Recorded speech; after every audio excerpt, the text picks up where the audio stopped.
Hello, happiness seekers. My name is Klaudia, and you are listening to the Happiness Challenge. This episode is part of the Happiness Reset at Work campaign, where I introduce you to 5 drivers that contribute to building more satisfaction in our careers so that you can reconnect and re energize with your work in 2025. So, across January, I'll be releasing 3 short episodes for each driver. In those episodes, I will bring you the science behind each driver with a set of reflective questions, some hands on ideas to implement in your working life, and a piece of expert advice. Follow me on LinkedIn and join my new Substack newsletter to receive a summary of each driver and also to get free tickets to a webinar on the science of happiness that I'll be hosting in February. And finally, if you would like to dive deeper, join my new masterclass program online to build your individual action plan to create more fulfillment and impact at work. There are only 15 places available, and you can sign up at happiness-challenge.co.uk/courses. And in this episode, we dive into the first driver of happiness at work: autonomy. Autonomy, simply known as freedom at work, refers to the degree to which we feel we have control over our work and the decisions that affect our roles. And it really includes everything from having flexibility in when and how tasks are completed to being involved in some decision making processes that shape our work environment. I often say that the best way to think about autonomy at work is to contrast it with the complete opposite: micromanagement. The moment we think about micromanagement, we feel it really feels stifling and limiting, and it makes us feel conscious, like very, very conscious of what we do and how. While autonomy, completely opposite, it gives us that space to focus on what matters and can really spark that creativity and innovation. And research consistently shows that greater autonomy leads to higher levels of job satisfaction. So when we feel that we have autonomy in our role, we will take ownership of our work and we tend to be more motivated, engaged, and ultimately happier. And if you're thinking, great, I would love to have more autonomy in our role, what can I do to improve that factor? It's very important to understand that there is one specific factor that influences the level of autonomy at work. And that is the level of trust we receive from our leaders and colleagues.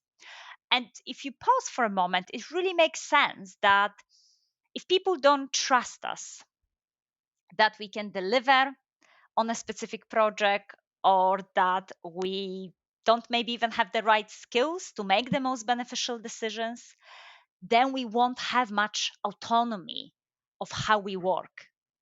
So in order to increase our autonomy, we need to be thinking how much trust we're building and how much trust we have with people around us.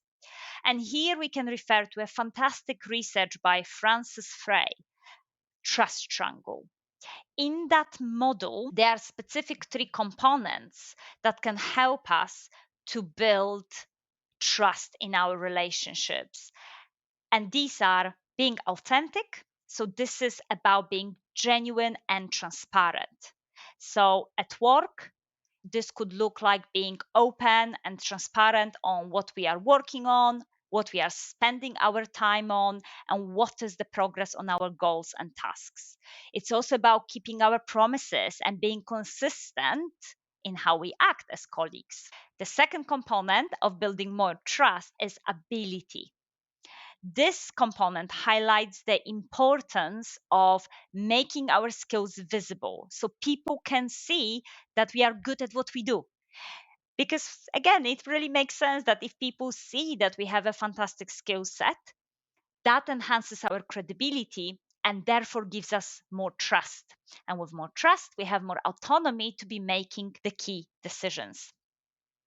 And the final component that can help us to gain more trust from people is empathy. Empathy involves understanding and acknowledging the feelings and perspectives of other people. When people feel we care for them, we are interested in what they want to say, we are more likely to be trusted by them. And balancing these three elements is crucial for building and maintaining trust at any relationship at work. The moment one component is lacking, that can negatively impact trust.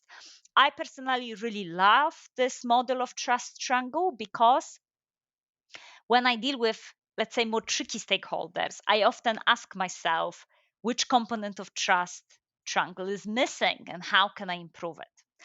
But overall, the idea here is that by building more trust with people around us, we can gain more autonomy in our roles. Now, I have 6 reflective questions for you to think about autonomy at work.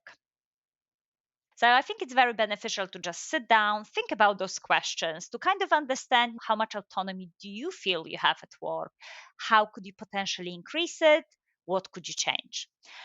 So, first question, how much autonomy do you have in prioritizing the tasks you want to do? Second question, if it were up to you, how would you spend your time at work? What activities and tasks would you engage in? Third question, how transparent are you when making decisions or completing tasks?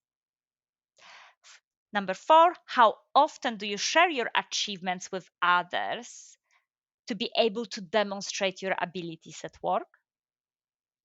Number 5, how visible are your strengths to the stakeholders that matter around you? And number 6, who are the right stakeholders for you to gain their trust to build more autonomy? Again, you don't have to answer all of these questions, but I think they really prompting us to think about autonomy. What does it mean at work for us? And how maybe different elements of autonomy are lacking and how can we change that? So thank you so much for listening to the Happiness Reset campaign at work. If you enjoyed today's episode, please subscribe, leave a review, share it with someone who might find it beneficial. And I always say that often we are maybe in tricky situations at work, but we always have freedom and autonomy to take a deep breath. So if you're up for learning more on how breath work can help you to create more freedom and space in your work, listen to episode 124, Briefing Your Way to Happiness, The Power of Breathwork with Isabel Chu. But I hope to see you at the next episode, 134, where I will share more practical hacks on gaining more autonomy and freedom at work. So until next time, keep being free and the wonderful spirit that you are, and I see you at the next episode. Bye!